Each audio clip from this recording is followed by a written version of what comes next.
আমরা বরাবরই বলি যে একই হান্ডিতে বাসনে আপনি যখন গোশত পাকালেন তখন সেখানে তো ঝুলও থাকে, এখন পাকানোর পরে বলতেছেন গোশত হালাল কিন্তু ঝুল হারাম।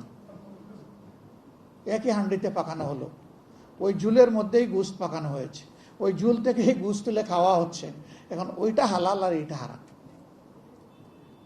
ওইটা যদি অবৈধ হয় সব কিছু অবৈধ, কিন্তু আমরা অবৈধ বলি না, আমরা বলি সব কিছু বৈধ। কেন বলি? পলিটিক্যাল সায়েন্সের ভাষা হচ্ছে will of the people is supreme law. জনগণের অভিপ্রায় সংবিধানের ঊর্ধ্বে, বিকজ এই সংবিধানের জন্য জনগণ নয়, জনগণের জন্য সংবিধান। তখন জনগণের অভিপ্রায় ছিল, এই ইন্টারিম গভর্নমেন্টকে সাপোর্ট দিয়েছে, ওদের ভালো মন্দ বিশ্লেষণে আমি যাচ্ছি না, ভালো কিছু করলে এর ক্রেডিট তাদের, মন্দ কিছু করলে এর দায়ও তাদের। সম্মানিত ভাইয়েরা, এইভাবে জনগণ চেয়েছে, এই ভোট, গণভোট দুইটাই চেয়েছে জনগণ। একটার রায় আপনি মানেন আর একটার রায় মানেন না। এখন যখন সংসদে কায়দা করে একেবারেই শেষ মুহূর্তে সংসদ অধিবেশন ডাকা হলো, আমরা সময় পেলাম না। তারপরে আমরা একটা নোটিশ মুভ করলাম যে কেন সংস্কার পরিষদ গঠন করা হচ্ছে না, কেন এই পরিষদের বৈঠক আহ্বান করা হচ্ছে না। আলাপ হলো, আলোচনা হলো, শেষ পর্যন্ত আলাপ আলোচনার পরে স্পিকার মহোদয় কোনো রুলিং না দিয়ে, সিদ্ধান্ত না দিয়ে টকটা আউট করে দিলেন, যে আলোচনা হলো, আউট হয়ে গেল, ফলাফল শূন্য। আমরা সেদিন প্রতিবাদে, এই যে জনগণের রায়কে অপমান করা হলো, অগ্রাহ্য করা হলো, আমরা সংসদ থেকে বের হয়ে চলে এসেছিলাম, আমরা ওয়াক আউট করেছি। আমরা বলেছি সংসদে আমরা ন্যায় বিচার পাই নাই, এখন যেই জনগণ রায় দিয়েছিল আমরা তাদের কাছে এই বিচার নিয়ে চলে যাচ্ছি। আমরা চাইনি ময়দানের আন্দোলন আমরা করব, আমরা চেয়েছিলাম দেশটা সুষ্ঠুভাবে চলুক, শান্তিপূর্ণভাবে চলুক, সরকারি দল বিরোধী দল ন্যায্য কাজে পরস্পরের সহযোগী হোক, অন্যায় কাজে বিরোধী দল প্রতিবাদী হোক। আমরা সেটাই চেয়েছি, সেটাই করার চেষ্টা করছি। কিন্তু আমাদেরকে যে জিনিসের সলিউশন হাউসের ভিতরে হওয়ার কথা, তারা বাধ্য করেছে এখন রাজপথে আসতে।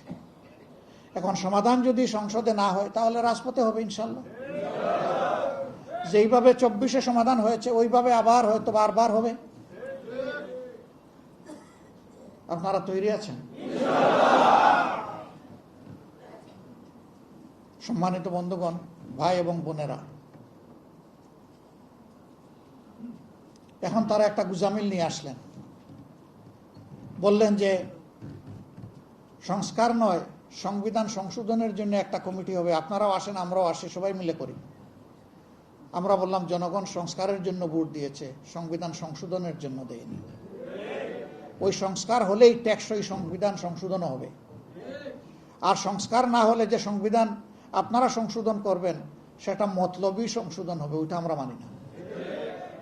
সংবিধান সংশোধন কোনো দলের জোর স্বার্থে হওয়া উচিত নয়, 18 কোটি মানুষের স্বার্থে হওয়া উচিত।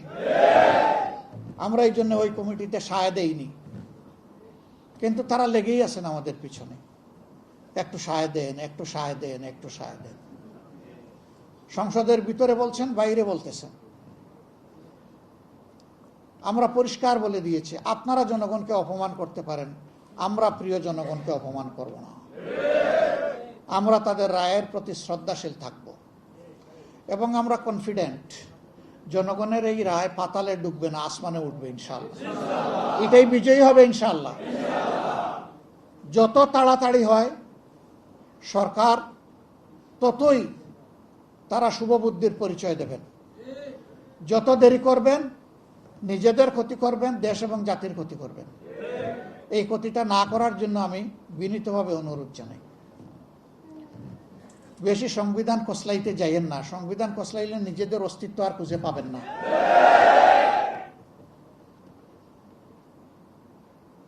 সংবিধানে অনেক কিছু আছে, এখনো হাত দিতে পারেন নাই, হাত দিতে পারবেন কিনা তাও জানি না। আমরা দেখতে চাই জনগণের রায়কে সরকার সম্মান করছে। আমরা এই দাবি পরিত্যক্ত ঘোষণা করব না ইনশাআল্লাহ।